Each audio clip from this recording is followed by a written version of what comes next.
Hello বন্ধুরা, দেখো আজকে অফিসের জন্য রেডি হয়ে বেরিয়ে পড়েছি। আর আমার সাথে কিন্তু মামুনি যাচ্ছে। আর আমরা দুজনে মিলে চলে গেছি বাজারে। আজকে একটু মাছ বাজার করার ছিল। তো ওইখানে দেখো পমফ্রেট মাছগুলো দেখলাম, কিন্তু বেশ ছোটো ছোটো, তাই ভাবলাম একটু এগিয়ে যাই। তারপরে এখানে আরও অনেক মাছ ছিল। তারপরে ফাইনালি মাসির কাছে এসে দেখলাম পমফ্রেটগুলো আগেরটা থেকে একটু বড়। তো মাসিকে বললাম ওয়েট করতে, কত করে। ওই 100 গ্রামের একটু বেশি মতোই ছিল। যাই হোক, তারপর এখান থেকে পমফ্রেট মাছ নিয়ে নিলাম।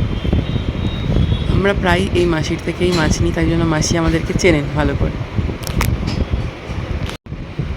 তো বেশি পমফ্রেট নিয়ে কাজ নেই, একই মাছ রোজ খেতে ভালো লাগবে না, তাই জন্য একটু চিংড়ি মাছও নিয়ে নিলাম। গাঁঠি কচু যেহেতু ছিল, চিংড়ি মাছ দিয়ে গাঁঠি কচু করার জন্য মামনিকে বললাম যে একটু তাহলে চিংড়ি মাছ নিয়ে নিই।